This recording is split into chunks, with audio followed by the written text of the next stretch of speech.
It feels like the time is ticking for Democrats. Debate number 3 is in the can, and another one is on the horizon. But let's talk about some of the winners and the losers in the debate number 3. So Elizabeth Warren has shown she's good at debating, but she still has not been able to convince voters how Medicare for all couldn't really happen. I would love to have seen her mix it up more with Joe Biden. Overall, Elizabeth Warren had a solid performance. She is firmly and securely in the top tier for the Democrats. Kamala Harris had the best opening statement. She would do well debating Donald Trump. However, her laugh is annoying, and she fails to answer direct questions about her criminal justice record. The Wizard of Oz joke was cute, but I fear that she is slipping from the top tier. Solid performance, but not as solid as she needed. Cory Booker, this was not a breakthrough performance at all. He was eloquent, he was likable, passionate on gun control, criminal justice, but he's in the second tier and the ground is very slippery. He had some solid standout moments, but many times he was just raising his hand and blending in with the furniture. Pete Buttigieg, Mayor Pete, he is a dull butter knife. Time is running out fast for Mayor Pete. He needed to shine here and he failed miserably. His experiences being a soldier in the don't ask, don't tell era were, humanizing. But Mayor Pete is in quicksand. And I don't know. Speaking of I don't know, Beto O'Rourke, his political career may be over. He's from Texas, and he said, hell yes, we're going to take your AR-15, your AK-47. This is the biggest fear NRA members have, that the government is coming for their guns.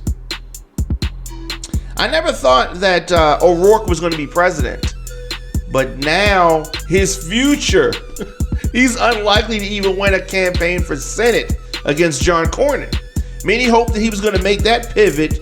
Now he can't. This is the most noise he's ever made, but it's going to be downhill from here.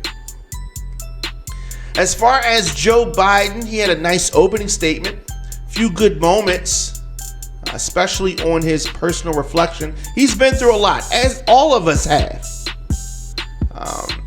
But he told parents to educate their kids by turning on the record player. Wait, what? Now, Castro was right that Biden takes credit for Obama, but none of the blame for the Obama policies. This is true. He's still the stumbling front runner who will get embarrassed in the general election if he makes it there. Fair performance, and because he is so protected by the Democrats, he's going to remain in the front of the line. Bernie Sanders seemed tired and confused. He's a step above a one issue candidate, and Elizabeth Warren stole that issue. He's not been able to broaden his appeal.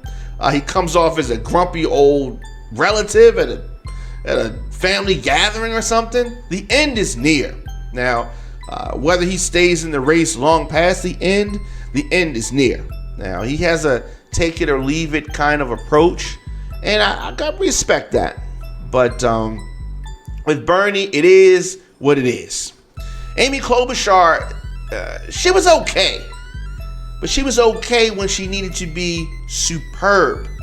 And the Houston, we have a problem line was as lame as they come. She was mostly invisible, except to pop her head in to deliver some bad one-liners. I mean, since the snow stopped falling on her head when she made her announcement, I mean, she has really failed to stand out. She's a middle of the road kind of gal, and I think she's going to be gone by Christmas. Castro. Now, there does need to be an open discussion on Joe Biden's mental strength. He often seems old, unsteady, and incoherent. This is true. This is not a lie. But I don't think that Castro did it the best way, especially since he's not going to stand up to the media's attacks. And the media has attacked him. What did he say? Are you forgetting what you said 2 minutes ago? That whole thing, and repeating it several times, it's backfired. The mainstream media has been able to spin him as the bad guy. And instead of owning it and saying, they're saying, you're saying that because he's 76 years old, right? There are other 70-year-olds in the running. The president is over 70 years old. And what he should say is yes, and that may be a problem. He's challenging the old guard. That's fine. And he needs to do it and stand up and say that he's doing it.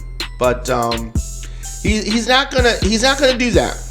He is also telling stories about his life and his career that completely counter the false stories that Donald Trump and the narrative that Donald Trump has created about Latinos and their place in America. Castro may have set himself up for a great running mate position, somebody who's going to be fighting hard and attacking for the nominee. It's definitely possible. Lastly, Andrew Yang, horrible performance. This guy does not deserve to be on the stage. He lost me with his freedom dividend scam gimmick plan to give 10 families $1,000 a month. Like this is a joke. You know what I mean? It was disgusting. And his "I'm Asian, so I know a lot of doctors" line.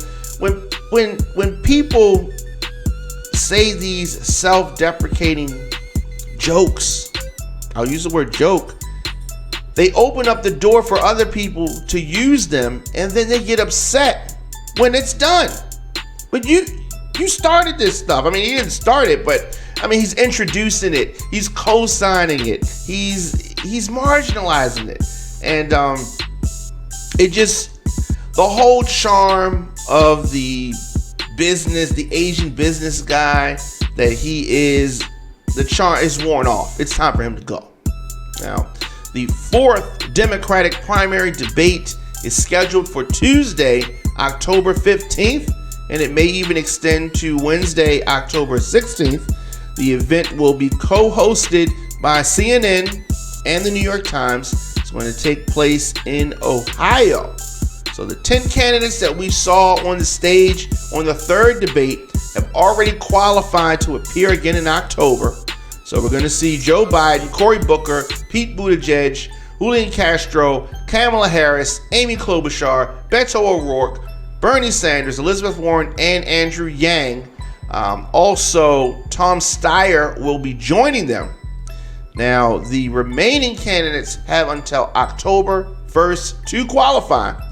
Now, some people were wondering where Tulsi Gabbard and Marianne Williamson are. Both women have met the donor requirements, but they still need more polls to get in the place. So we'll see what happens there. Of course, your man Don McKay here from the Radio on Fire studios in Baltimore, Maryland. And I encourage people to continue to support Radio on Fire. RadioOnFire.com/join. You get all types of access to our shows. 20 shows that we do here weekly, and more things coming for our premium subscribers. Your man Don McKay, I'm here daily, 4 p.m. RadioOnFire.com/Diamond K. If you miss any episodes, hit the subscribe button, hit the share button, hit the like button, however you're seeing this broadcast. I'll see you guys tomorrow.